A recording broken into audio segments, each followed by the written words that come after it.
Magandang araw po sa inyong lahat mga katribo. Heto na po ang pagpapatuloy ng kwento natin na tungkol sa karanasan ni Kaemong. Ipagpatuloy na natin ang kwento. Habang nag-uubos kami ng oras, ay nagpasya muna kaming magpahangin sa labas. Naglibot-libot kami sa paligid ng farmhouse ni Roho habang nagpapatunaw ng kinain. May pananim na mga gulay at prutas si Roho sa likod ng bahay. Sa lawak nga ng kanilang mga pananim ay halos wala ka ng matapakang daan. Humigit kumulang 4 na ektarya daw ang lupang nasasakupan ng farmhouse nila Roho, kaya't napakalawak nito para maging rest house lang. Naglakad-lakad pa kami sa buong paligid habang abala ang mga trabahador sa kanilang mga ginagawa. Ang iba ay nagbubunot ng damo, tapos yung iba naman ay nagdidilig ng mga halaman. Nakakaingit ang ganitong may malaking lupain kagaya nila Roho sa likuran ng bahay. Kahit anong oras ay maaaring taniman ng mga binhi. Kahit siguro hindi na sila bumili ng ulam, doon na lang palagi kumuha ng gulay na ulamin. Sa lawak nito ay maaari silang kumita ng malaking halaga. Pero ang sabi ni Roho ay hindi daw nila ibinibenta ang mga tanim nilang gulay. Pinamimigay lang daw iyon ng libre sa mga kapuspalad na mga kapitbahay. Kaya pinagpapala talaga sila ng Panginoon at lalo pang pinapaulanan ng biyaya. Kalahating oras din siguro ang lumipas nang magpasya kaming bumalik na sa bahay. Nadatna naming katatapos lang magluto ni Manang Celia at nailatag niya na lahat ng mga niluto sa lamesa. Sa dami ng kanyang niluto ay halos maglaway sina Buboy at Lito. Maging ako man ay natakam din. Pero tila may bumubulong sa isipan ko na nagsasabing huwag akong kumain. Hindi ako sigurado kung boses pa iyon ni Agum o Amaya dahil iba ang tono nito. Masyadong malaki at mabigat ang tinig nito na para bang nanggaling sa isang malaking tao. Hindi rin ako sigurado sa sinasabi nito, pero yung pagpipigil niya sa akin ay ramdam ko sa aking isipan. Huwag kang kumain. Sambit nito sa isipan ko. Sino ka? Bakit mo ako pinipigilan? Mahinang bulong ko pa. Sinusubukan ko makipag-usap sa kanya gamit ang isipan, pero hindi siya tumutugon sa akin. Saka pa lang ako nahimasmasan nang tapikin ako bigla ni Roho. Napatingin ako sa kanya. Nagtataka din siyang nakatingin sa akin. Maging sina Buboy at Lito ay ganun din. Tinanong nila ako kung ayos lang daw ba ako, para daw akong wala sa sarili na nakatitig lang sa kawalan. Hindi ko alam kung stress lang ba ako o kung guni-guni ko lang yung tinig na naririnig ko. Naisip kong baka dala lang ito ng pagod sa biyahe at kailangan ko ng matulog. Napansin kong nakatingin din pala sa akin si Manang Celia, kaya nakaramdam ako ng hiya sa sarili. Naku, huwag niyo ako alalahanin. Pagod lang to at medyo nahihilo pa ako sa biyahe. Palusot ko pa sa kanila, ni hindi ko malang namalayang may nakahain na pala na pagkain sa harapan ko. Kaya nagkibit balikat na lang ako at kumain para maibsan ang stress na nararamdaman. Sa sarap ng mga niluto ni Manang Celia ay nakadalawang plato rin ako ng kanin. Tuwang-tuwa pa si Manang Celia matapos naming maubos ang mga niluto niya. Pero ang ipinagtataka ko ay kung bakit hindi ko malang maramdaman ang presensya ng mga gabay ko. Para silang bula na naglaho simula nang pumasok ako sa bahay nila Roho. Bagamat naguguluhan, hindi ko na lamang binigyan ito ng pansin. Inisip ko na lang na baka busy din sila sa ibang bagay. Pagkatapos namin kumain ay nagpasya na kaming umakyat sa itaas upang makapagpahinga. Pero habang papaakyat kami ay napansin ko sa kusina si Manang Celia na parang may ginagawa siyang kakaiba. "Uy, Emong, akala ko ba pagod ka? Tara na sa taas para makapagpahinga ka naman." Tawag pa sa akin ni Rojo, kaya sumunod na rin ako sa kanila. Pagkapasok namin sa kwarto ay nagsitalunan agad ang mga mukong sa kama na parang mga bata. Kahit kakatapos lang nilang kumain, pero ako ay humiga lang ng tahimik habang iniisip pa rin ang kakaibang kilos na napansin ko kay Manang Celia. Sa napapansin ko kasi, may kung anong inilalagay siya sa baso, ngunit hindi ko lang masiguro kung ano. Maya-maya pa ay ilang mahihinang katok ang narinig namin sa pintuan, tapos biglang nagsalita si Manang Celia. Natigilan saglit sa pagkukulitan ang mga mokong at tumahimik. "Sandali lang ho, Manang Celia, nariyan na," sagot pa ni Rojo at nagbukas ng pintuan. Tumambad sa amin si Manang Celia na dala ang isang tray. May nakalatag na mga tasang may gatas roon. "Oh, heto, inumin niyo muna para mas lalong tumibay ang mga buto niyo at lumakas ang inyong resistensya." Nakangiting wika pa ni Manang Celia, sabay inabot sa amin isa-isa ang mga baso. Nagsitanggap naman kaagad ang tatlo at diretsyong nilagok ang gatas. Ako lang ang hindi kumuha dahil medyo masama ang kutob ko. Napansin naman ako ni Manang Celia na tulala na nakatitig sa tasa. Kaya napatanong ito sa akin kung hindi ko pa raw ba iinumin iyon. Pati sina Buboy ay nagtataka rin. "Ay, salamat na lang po, Manang Celia.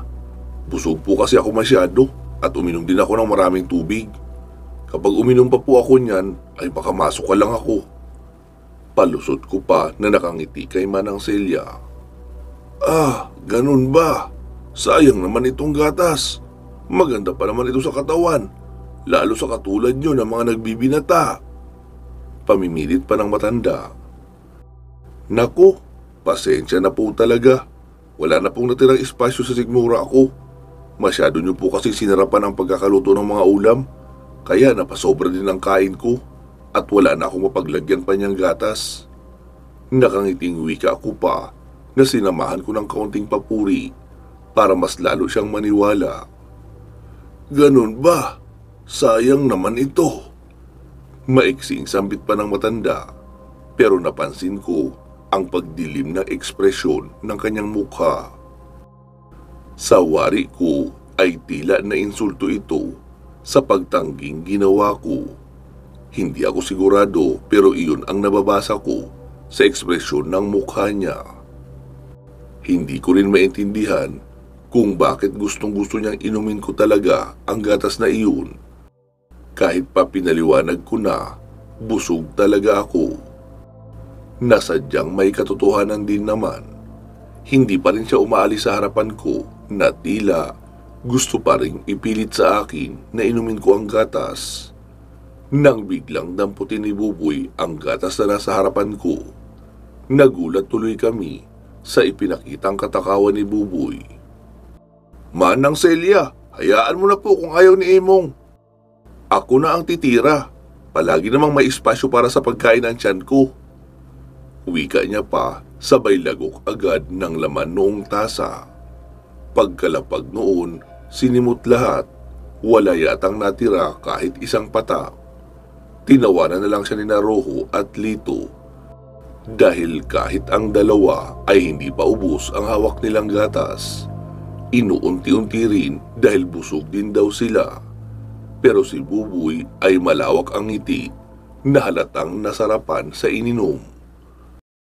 Matapos mainom nila Lito at Rojo ang gatas, ay kinuha na ni Manang Celia ang mga tasa at lumabas na ng kwarto.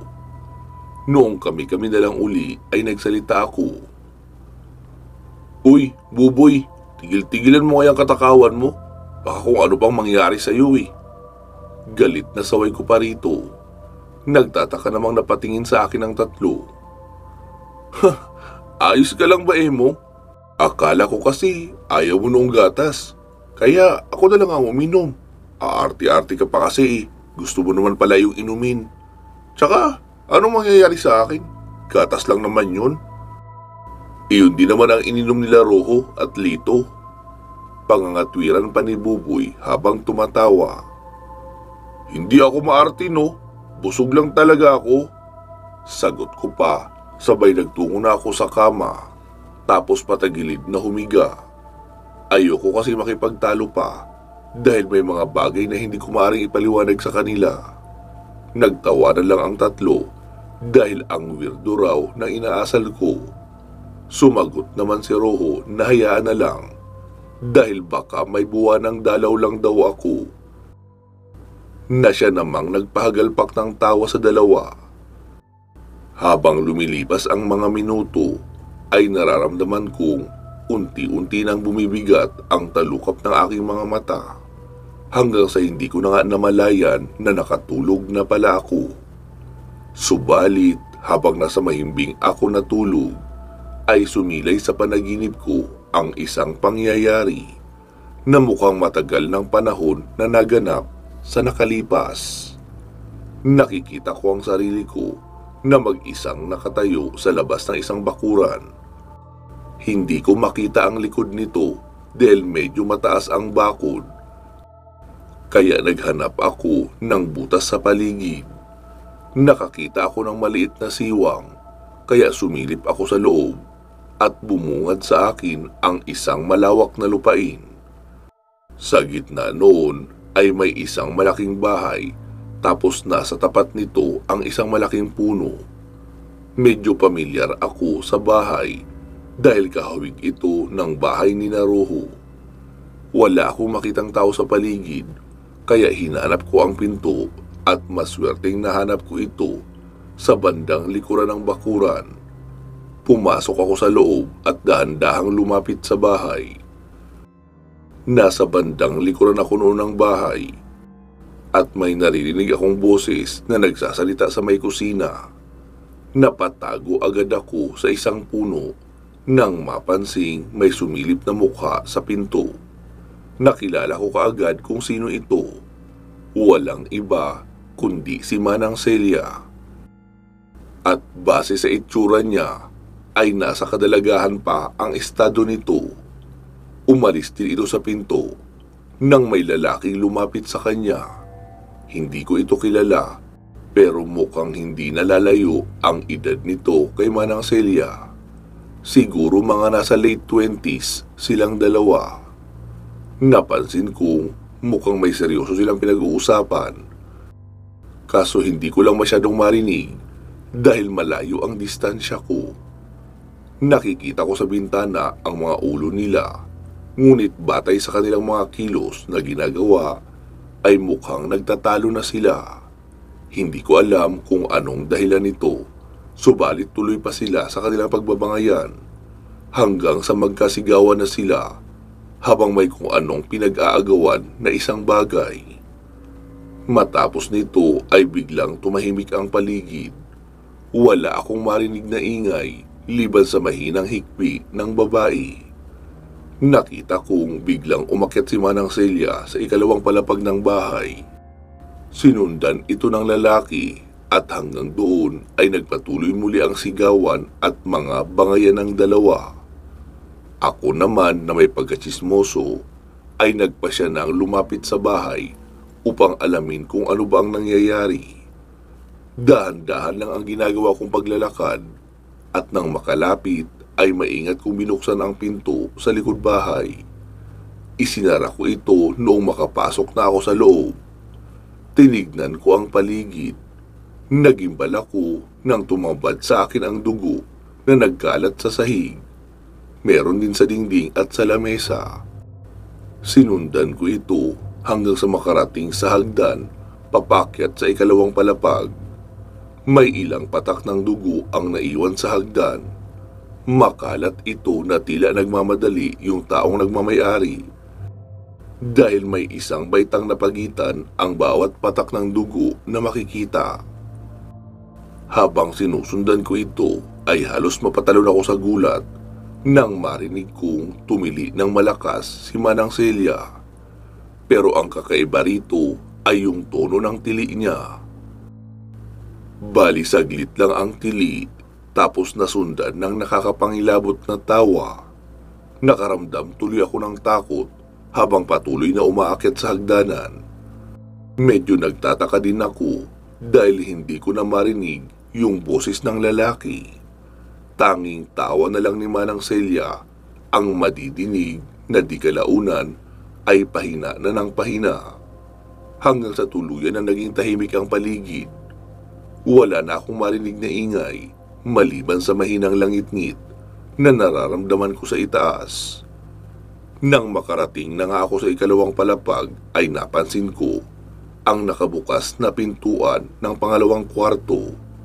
Nasa may bandang kanan ko ito at may ilang dugo ang nakakalat sa sahig. Kinakabahan ako dahil alam kong may masama nang nangyayari. Yung itsura ng dugo ay halatang may isang katawan na hinila papasok sa loob ng kwarto. Gumawa ng marka ang katawan nito matapos hilahin papunta sa loob. Mukhang may taong bumagsak dito at dito na rin nagkalat ang dugo. Pero ang tanong ay sino kaya sa kanilang dalawa iyon? Dahan-dahan akong lumapit upang silipin ang kwarto. Pero ganun na lang ang pagkagimbal ko nang madatnang sinasaksak ni Manang Celia ang katawan ng lalaki na nakahandusay sa sahig. Hindi niya ito tinitigilan kahit hindi na humihinga. Tadtad ng saksak ang iba't ibang parte ng katawan ng lalaki. Halos hindi ako makagalaw sa kinakatayuan ko habang nakatitig kay Manang Celia na nakatulala lang na parang wala sa sarili at patuloy na binabanatan sa pagsaksak ang kaawa-awang lalaki. Halos maligo na nga sa dugo si Manang Celia sa patuloy na pag-unday ng pagsaksak doon sa katawan ng lalaki. Halatang gigil na gigil ito at parang sinasapian ng masamang espiritu. Dapat ka nang mamatay! Dapat lang sa'yo ito! Manluloko ka! Manluloko! Gigil na sambit pa ni Manang Celia habang nanilisik ang mga mata na nakatitig sa walang buhay na lalaki. Binigay ko sa iyo ang lahat, pero anong ginawa mo? Pinagpalit mo ako sa iba! Dagdag pa ni Manang Celia. Dahil sa nakita kong karumal-dumal na ginagawa ni Manang Celia sa lalaki, kaya nagdesisyon akong lumabas na ng bahay. Natatakot kasi ako na baka mapansin niya ang aking presensya at ako naman ang gawa ng masama. Dahan-dahan akong umatras habang likod ang nauuna dahil binabantayan ko pa kung lilingon ba si Manang Celia. Pero sa kasamaang palad ay natapakan ko ang nagkalat na dugo na naging dahilan ng aking pagkadulas.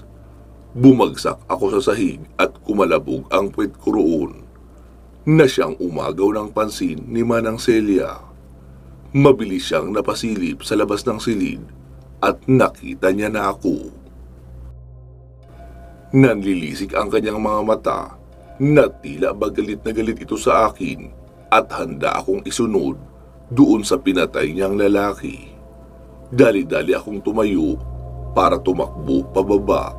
Subalit hinabol ako ni Manang Celia. Naghabulan kami sa hagdanan hanggang sa ibinato sa akin ni Manang Celia ang kutsilyo.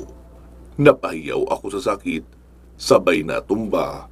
Noong bumaon sa kanang balikat ko ang kutsilyong kanyang ibinato.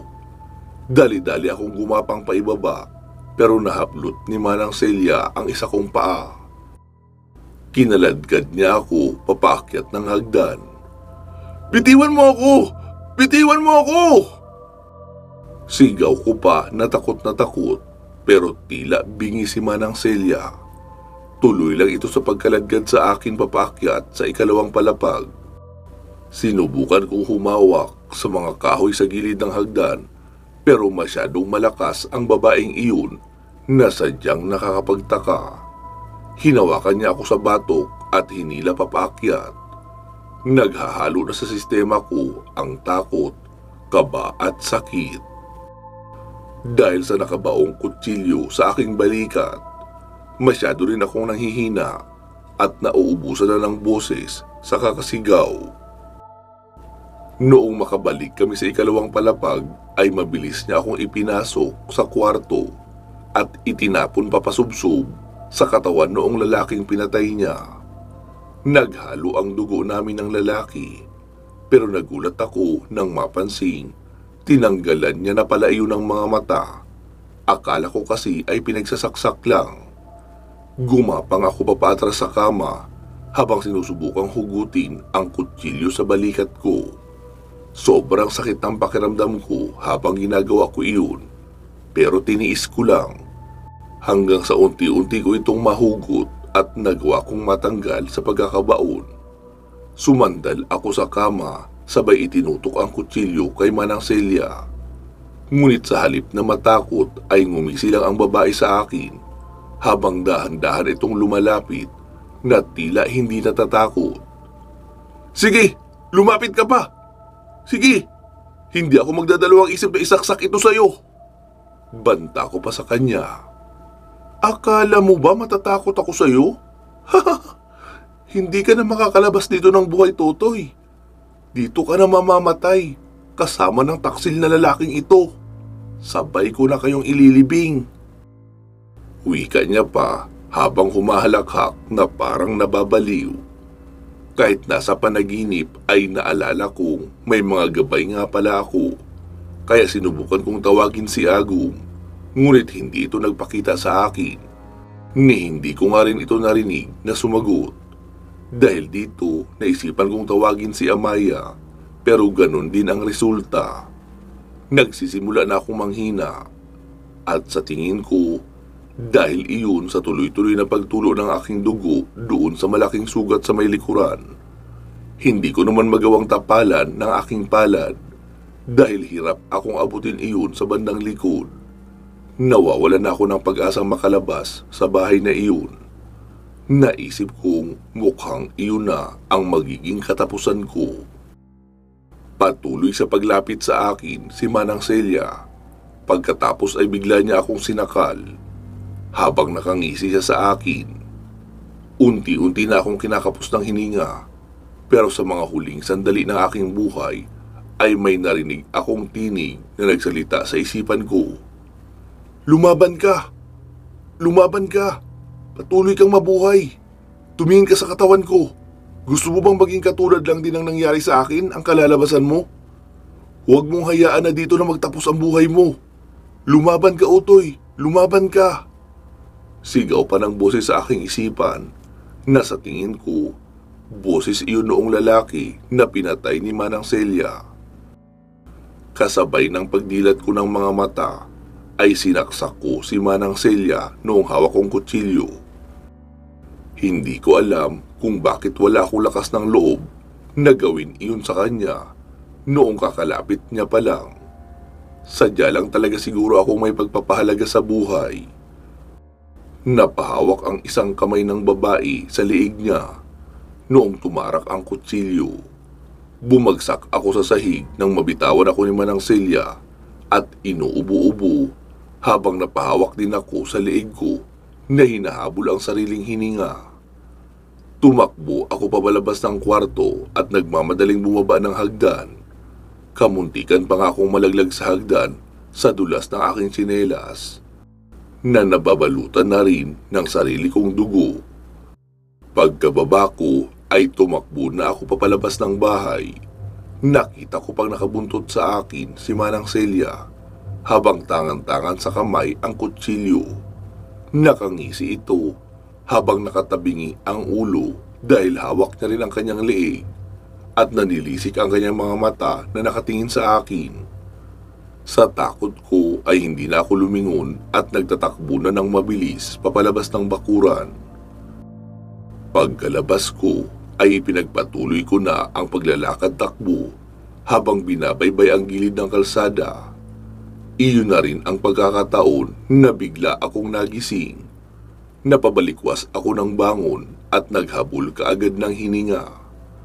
Pakiramdam ko ay nauubusan ako ng hangin sa baga sa kakatakbo sa panaginip. Pawis na pawis akong napatingin sa buong paligid. Napansin kong tulog na sina Buboy at Lito sa double-deck na kama. Pero hindi ko makita si Roho. Wala ito sa loob ng kwarto. Nagpunas ako ng pawis pagkatapos ay bumaba sa kama. Sinubukan kong gisingin ang dalawa pero hindi sila nagigising. Kaya hinayaan ko na lang at lumabas na ako ng kwarto. Dahan-dahan akong naglalakad sa labas. Ngunit natigilan ako nang matapat ako sa pangalawang kwarto, kung saan ko nasilayan ang dugo ang lalaki sa panaginip. Sarado ito pero mukhang may tao sa loob, kaya dahan-dahan ako lumapit at maingat na idinikit ang tenga ko sa pinto. May naririnig akong boses sa loob na parang nagdarasal. Mahina lang ito pero may sinasambit na mga kataga na mukhang nagmumula sa Latin. "Anong ginagawa mo dyan, Emong?" Tinig iyon ni Roho sa likuran ko, kaya napalingon ako agad sa kanya sa gulat. "Ay, wala naman. Parang may narinig lang kasi akong boses sa loob." Sagot ko pa kay Roho. Siguro si Manang Celia na naman yan. Madalas kasi siyang nandyan kapag narito sa rest house. Hindi ko nga rin alam kung anong ginagawa niya sa loob kapag nariyan siya." Wika pa ni Roho. Ganun ba? Bakit hindi natin silipin?" Mahinang bulong ko pa sa kanya. "Sige, matagal na rin ako nako-curious eh." Lumapit ito sa pinto at marahan niya iyong pinihit. Bumukas naman ang pintuan nang dahan-dahan itong itulak ni Roho. Pero laking gulat naming dalawa sapagkat wala kaming naabutang tao sa loob. Sinuri namin itong mabuti pero wala kaming nakita. Nagtataka kaming napatingin ni Roho sa isa't isa. Pareho kaming naguguluhan at halatang may tanong na gumugulo sa isipan. Imposibleng walang tao sa loob dahil dinig pa namin ang mahinang boses nito sa labas bago kami magbukas ng pinto. "Ano ginagawa niyo rito?" Galit na tanong pa ni Manang Celia na nakatayo na pala ito sa labas ng pinto noong kwartong pinasukan namin. Kaya halos mapatalon kami ni Roho sa gulat. Pasensya na po, Manang Celia. May narinig kasi kaming boses na nagsasalita sa loob. Kaya akala namin may tao. Tiningnan ko na rin, pero wala naman." Paliwanag pa ni Roho. "Sige, lumabas na kayo!" Sambit pa ni Manang Celia. Nabigla tuloy si Roho, pero sumunod din ito sa sinabi ng matanda. Nakayuko ito lumabas ng kwarto, kaya sinundan ko ito sa paglabas. Sinara ni Manang Celia ang pinto, pagkatapos ay humarap ito sa aming dalawa. Huwag na ulit kayong papasok sa silid na ito, ha? Nagkakaintindihan ba tayo?" Wika pa ni Manang Celia. Nagkatinginan kami uli ni Roho sa isa't isa bago sabay na tumango bilang pagsang-ayon sa matanda. Kasunod nito ay bumaba na si Manang Celia at bumalik naman kami ni Roho sa aming kwarto. Naabutan naming gising na ang dalawa at kasalukuyang nagpupunas ng mga muta. Umupo ako sa gilid ng kama habang tumayo naman na nakasandig si Roho sa may bintana. "May problema bang dinadala si Manang Celia sa bahay na ito?" Seryosong tanong ko pa kay Roho. "Wala naman. Bakit mo na itanong?" "Para kasing may kakaiba sa mga ikinikilos niya. Hindi mo ba napapansin yun?" Saad ko naman. "Naku, ganun talaga yun. Minsan umiinit na lang bigla ang ulo at naninigaw. Pero ang totoo, mabait talaga si Manang Celia at mahilig sa mga bata. Baka sinusumpong lang siya ng pagod, kaya ganun ang mga nasabi niya sa atin." Paliwanag pa ni Roho, pero iba ang kutob ko sa sinasabi niya. Parang may mali na hindi niya sinasabi sa akin. Sa nakikita ko ay may tinatago siyang sikreto ng kanilang pamilya na ayaw niyang malaman ko o namin ni Lito at Buboy. Yung tipong lihim na matagal nang itinatago. Hindi ko alam kung bakit nakukuha pang magsinungaling sa akin ni Roho, kahit halata ko naman na hindi siya nagsasabi ng totoo. Nahahalata ko ito sa mga kilos at galaw ng bibig niya. Nanginginig na parang kinakabahan. Napansin naman kami ng dalawa na wala pang ideya sa nangyayari. Ano bang pinag-uusapan yung dalawa? May nangyari bang hindi maganda? Tanong ni Lito at nagpalipat-lipat ito ng tingin sa amin ni Rojo. Ano Emong? May problema ba tayo? Tanong uli ni Lito sa akin nang hindi makasagot si Rojo sa kanya at umiwas ng tingin. Napabuga lang ako ng hangin pagkatapos ay nagpakita ng simpleng ngiti. Nakapamewang na sabi ni Lito, Teka, may pinag-uusapan ba kayo? O may iba kayong plano? Masali naman ako dyan. Anas naman ni Buboy. Sige, bababa na muna ako. Kukuha lang ako ng merienda natin. Uwi ka pa ni Rojo. Tatayo na sana ako para samahan siya. Ngunit tumanggi ito at sinabing kaya niya na raw iyon mag-isa. Uy, Rojo, damihan mo ah. Nagugutom kasi ako eh. Tsaka mukhang masasarap ang pagkain nyo dito. Masarap din magluto si Manang Celia. Mas masarap pa siyang magluto kay mamang ko. Bilisan mo Rojo, nagugutom na ako. Uwi ka pa ni Buboy na bahagyang naglalaway na naman matapos umiral ang katakawan. Tumango lang si Rojo bago lumabas ng kwarto at isinara ang pintuan nito. Uy, saan ka naman pupunta? Tanong ni Lito nang mapansing tumayo ako patungo sa pintuan. Wala, iihi lang. Sige, dito muna kayo. Iihi na ako eh. Sagot ko pa sabay bukas ng pintuan. Pagkalabas ko ng pinto ay nakita ko pang pababa ng hagdanan si Rojo. Sinundan ko ito hanggang sa makarating ito sa kusina. Nakita ko silang dalawa ni Manang Celia na nag-uusap sa ibaba.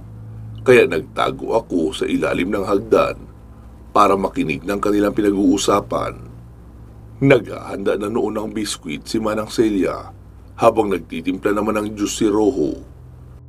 Sinubukang kunin ni Manang Celia ang mga baso, subalit hindi ito binibitawan ni Rojo.